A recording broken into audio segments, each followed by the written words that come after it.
Bonjour et bienvenue. Avec cette vidéo, on va conclure notre étude de force de résistance avec la traînée, qui est la force de résistance des fluides au passage d'autres corps. Ces autres corps peuvent être solides ou peuvent même être fluides eux-mêmes, évidemment d'autres fluides qui est le milieu qui va donner la résistance. Alors, commençons l'étude. D'abord, les symboles. Comment est-ce qu'on symbolise cette force? Alors, on utilise la lettre R pour résistance et ici en bas, on met le milieu qui va provoquer cette résistance. Alors, si on a un objet par exemple qui bouge dans l'air, un avion, je sais pas, une balle qu'on lance l'un à l'autre, on aura la résistance de l'air. Quand on a par exemple un sous-marin qui va passer à travers l'eau, on va avoir la résistance de l'eau et voilà, peu importe, on peut continuer la résistance de l'huile, peu importe le milieu où ça se passe. Maintenant, cette résistance, voilà, on l'appelle résistance parce que on est contre la vitesse. C'est qui est commun avec le frottement. Alors, regardons en fait qu'est-ce qui est commun avec la force de frottement qu'on a déjà vu. Alors, on a une force de résistance et on est contre la vitesse. Mais c'est pas n'importe quelle vitesse. C'est la vitesse relative entre le milieu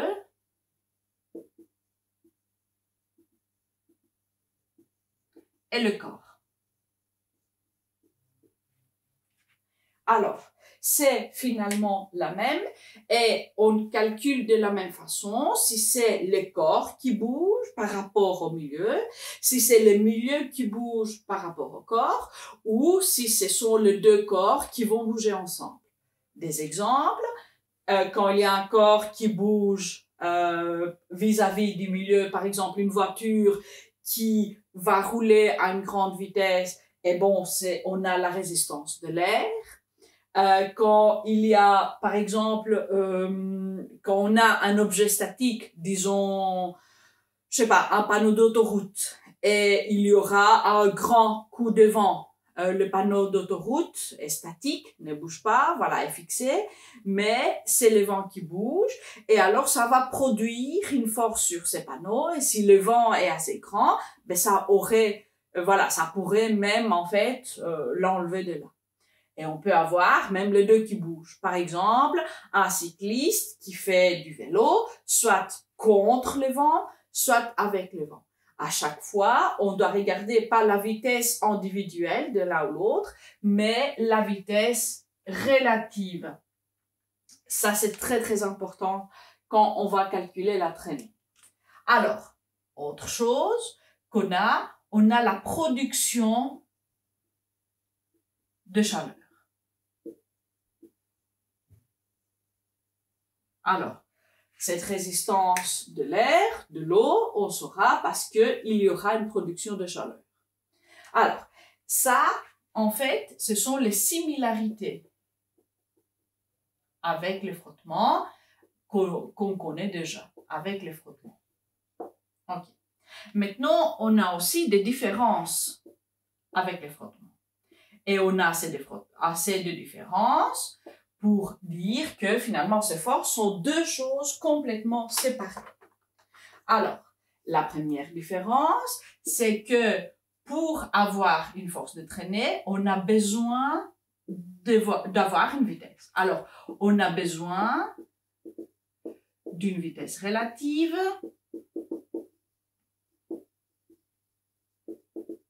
non nulle. Le frottement, on avait le frottement statique aussi, quand le corps ne bougeait pas.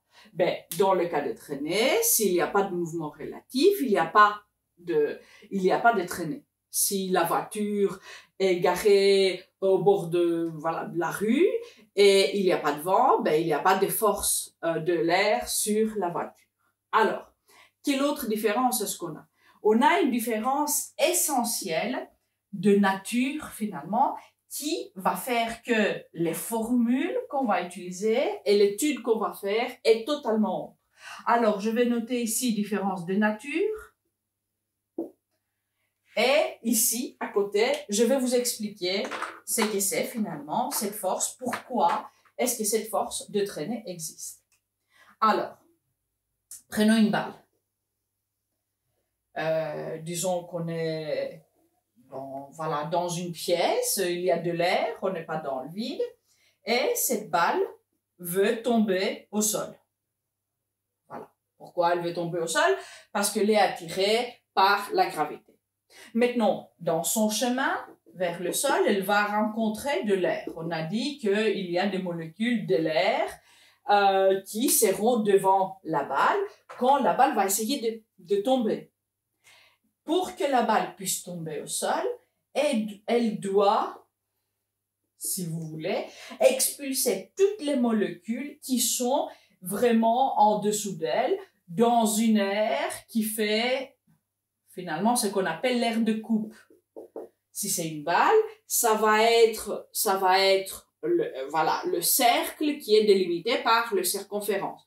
Et alors, comme la balle va tomber, toute la colonne, en fait, le cylindre qui va être formé par la balle et le sol doit être dégagé, parce que sinon la balle ne sera pas passée. Comment est-ce qu'elle va passer alors? Elle va exercer des forces sur ces molécules pour les faire sortir du chemin. Maintenant, sur les molécules, elle va exercer une force et l'action-réaction, le principe d'action-réaction va le faire que ces molécules vont aussi exercer une force sur la balle. Et si on additionne toutes ces forces qui sont certes petites, parce que les molécules de l'air ne sont pas très lourdes quand même, on peut les mettre à côté très facilement, mais si on additionne toutes ces forces, on aura finalement une résistance de l'air, une force générale qu'on va appeler la résistance de l'air, qui va ralentir de quelque peu la chute qui est sous la force de gravitation. Maintenant, quand on est dans l'air, on n'a pas vraiment beaucoup de molécules et ces molécules ne sont pas très lourdes. Pour avoir une idée, la masse volumique de l'air, qui est la masse finalement de l'air qui va se trouver dans un mètre cube, ça c'est un cube qui a 2 arêtes d'1 mètre, ça va être 1,3 kg. Alors si on faisait tomber quelque chose qui était d'1 mètre carré de surface, cette chose devrait en fait enlever de son chemin autour d'1,3 kg d'air, surtout si ça tombait d'1 mètre. Alors, kilomètre par mètre cube. J'ai oublié de mettre le mètre cube. Ok. Maintenant, quand on essaye la même chose dans l'eau, les choses commencent à être différentes. Pourquoi? Prenons la même balle. Ok. Et disons qu'ici, on a un verre d'eau. Les molécules sont beaucoup plus près. Vous voyez comme les molécules sont près. En fait, il y a une différence énorme entre l'air et l'eau. Alors ici, c'est le sol.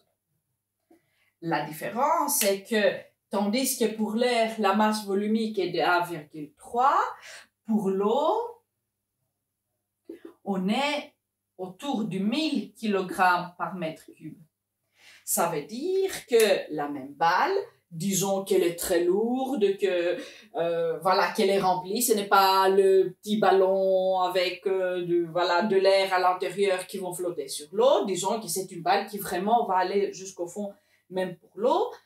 Et alors, pour faire ça, la balle doit dégager plus ou moins 1000 fois, un peu moins que 1000 fois les molécules ou la masse des molécules qui sont là. Ça veut dire que la force qu'on aura va être beaucoup plus grande. Parce que, regardez, si on a 1, 2, 3, 4, 5, 6, 7, on a 7 molécules. Dans ce cas, dans le cas de l'eau, si on fait la correspondance avec le masse volumique, on aura, peut-être pas 7000, on aura 5000 molécules, disons. Ça veut dire qu'il y aura beaucoup plus de force, la balle doit mettre beaucoup plus de force pour passer, et ces molécules vont lui donner, évidemment, vont répondre une force, parce qu'une molécule à laquelle vous faites une force, vous donne aussi une force, et alors la résistance de l'eau va être plus grande que la résistance de l'air. On n'avait pas de telles considérations dans le frottement. Parce que le frottement, je vous rappelle, c'était seulement les aspérités de deux corps. Maintenant, on parle en fait de tout autre mécanisme qui vise à expulser des molécules. Alors, parlant de nature, c'est qu'on a vu, en fait, on a commencé déjà à voir la dépendance finalement de cette force. Alors, la nature de la force de traînée fait qu'elle augmente avec la masse volumique du milieu. Cette flèche, ça veut dire augmente. OK? Alors, si on a un milieu où les molécules sont bien proches, où les molécules sont très très lourdes aussi, eh ben, on aura quand même une grande résistance au passage. Alors, je vais effacer ceci pour voir d'autres dépendances. Voilà, d'autres dépendances qu'il y a dans la résistance de l'air, mais on n'a pas dans les frottements. Alors, j'efface ici aussi pour me faire un peu plus de place. Alors, de que d'autres est-ce que ça pourrait dépendre la traînée? Alors, regardons une autre expérience. On prend une petite balle et on prend une grande balle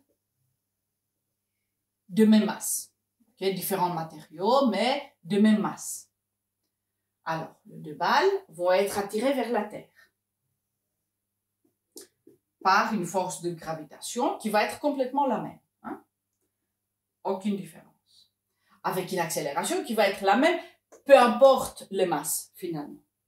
Mais ce qu'on va voir, c'est que la plus petite va tomber la première. Pourquoi? On a deux masses, qu'est-ce qui change? En fait, ici, regardons ce qui se passe. Alors, la petite balle doit dégager finalement les molécules qui se trouvent dans cette colonne-ci. Tandis que la grande balle doit dégager des molécules dans un tube, disons, dans un cylindre qui va être plus grand. Alors ici, on aura 1, 2, 3, 4, 5, 6, 7, 8, 9, 10, 11, 12, disons, molécules. Et ici, on aura beaucoup plus. Je fais quand même plus ou moins même densité, même distance entre molécules. Mais ici, on voit, je ne vais pas compter, mais ici, on voit qu'on doit dégager beaucoup plus. On doit dégager beaucoup plus de molécules. Ça veut dire que j'aurai une force de résistance de l'air beaucoup plus grande. Alors, pour schématiser ça un peu, alors si on a la force de l'air ici, on est dans l'air, on aura une petite résistance. Et si on fait la force de l'air, la résistance de l'air ici, on aura une plus grande résistance. Alors, quelle est la différence entre le deux cas? C'est finalement ce qu'on appelle l'air de coupe. L'air de coupe va être ici, quand la balle va tomber, elle doit dégager un cercle qui va donner toute une colonne de cylindres. Et ici, regardez ces cercles. Ce n'est pas très beau cercle, mais bon, vous comprenez. Ces cercles est beaucoup plus grand que ces cercles. Alors, qu'est-ce qu'on a appris? On a appris comme quoi l'air de coupe va faire augmenter la traînée. On sait que pour le frottement, ça n'avait aucun impact, la surface, l'air, le volume du corps n'avait aucune différence, tandis que, c'est ça ce que je voulais dire, ici, ça fait quand même une grande différence. Regardons autre chose, parce que la traînée va dépendre aussi d'autres choses. Alors, encore une expérience. Ce sont des expériences qu'on a fait pour la plupart à l'école avec les sciences de base. Alors, on continue et je vais prendre la forme. Alors, on a, disons, un cône. Oups.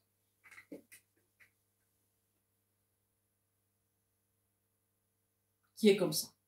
Et on a un exactement même cône, mais cette fois-ci, je vais mettre à l'envers. Et on laisse tomber tous les deux. Alors ici, c'est le sol. Et les deux vont tomber. Lequel va arriver le premier? Vous allez me dire, celui-ci. Vous avez raison. Pourquoi est-ce que ça va tomber plus vite que ça? On a le même milieu, l'air. On a la même aire de coupe. On doit dégager finalement le même nombre de molécules. Si on fait ici les cylindres, quand les objets vont tomber, on aura le même nombre de molécules. Mais regardez ce qui est la différence. Alors, ici, on a des molécules, ici, on a des molécules, c'est finalement même nombre. Ici, quand ce cône va venir, la pointe va faire que les molécules vont être expulsées vers les côtés plutôt que contre. Alors, on a, si vous voulez, une collision qui n'est pas frontale. Je dois pousser pour partir comme ça. Je pousse, mais ça part à côté. Ça veut dire que finalement, la force totale de résistance sur ce corps est plutôt petite parce que les molécules ne sont pas dégagées très agressivement, sont laissées glisser ici sur le bord du cône.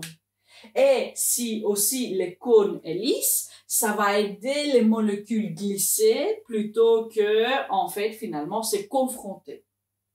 Tandis que quand le cône va tomber comme ça, on a des collisions frontales. Alors, le cône là doit expulser les molécules, doit pousser les molécules qui ne vont pas glisser ou au moins pas facilement. Alors, ici, on aura une résistance de l'air qui sera plus grande. Vous savez déjà ça, parce que, disons, vous essayez de passer par la cour des récré, vous voulez aller à l'autre côté, il y a plein de gens. Si vous ouvrez, en fait, le bras, etc., et vous faites plus grand, alors vous allez, en fait, pousser beaucoup plus de personnes, ça va être plus difficile. Si vous faites petit, ça va être un peu plus facile. Maintenant, gardons même air de coupe. Si vous faites comme ça et vous passez comme ça, en fait, vous poussez un peu le gens ici à côté, ça va être plus facile que si vous allez tout droit et le pousser directement. Ça va vous être plus facile. Alors, on voit comme quoi la forme va jouer un rôle. Maintenant, la forme ne va pas augmenter, on ne peut pas dire que ça va augmenter la traînée, mais ça dépend finalement de la forme. On a des formes qui vont faire monter la traînée, on va avoir des formes qui vont baisser la traînée. Alors, les formes qui vont baisser la traînée, ce sont des formes qu'on appelle aérodynamiques ou hydrodynamiques.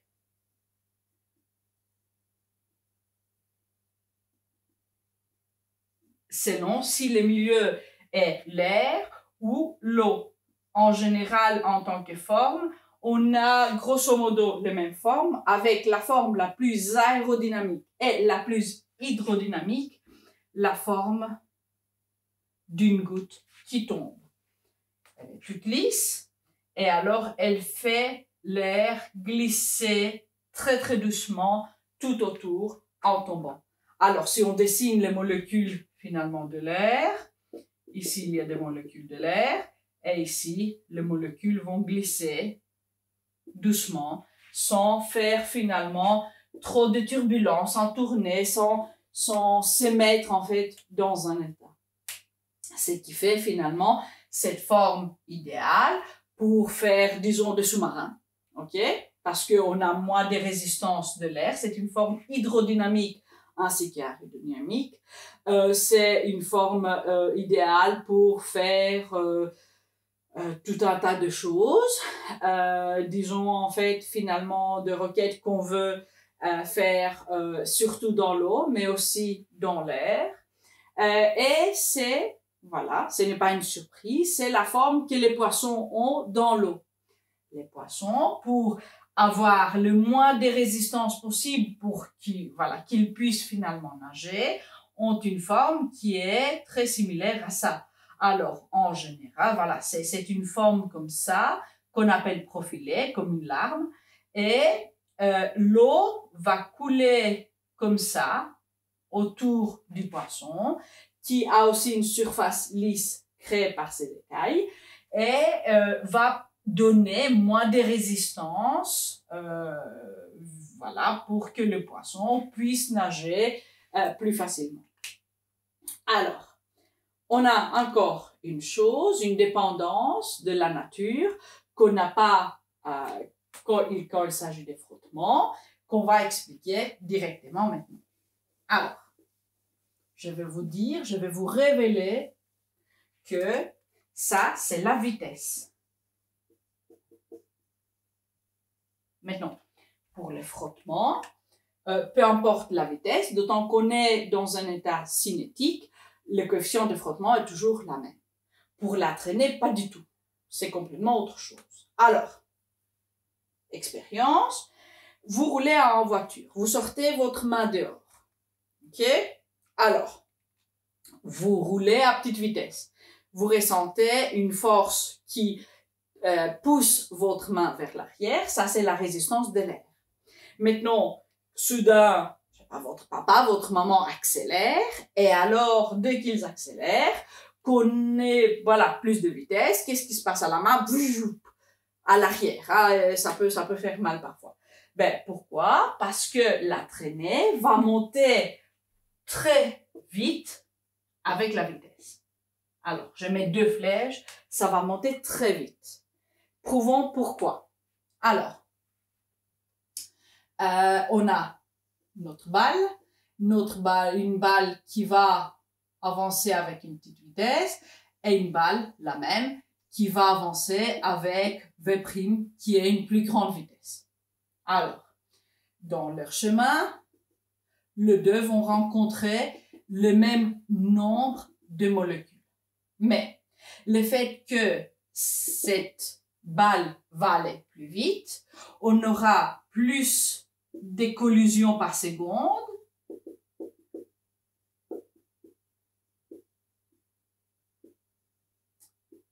Alors, une dépendance, on a plus de collisions par seconde et des collisions plus énergétiques.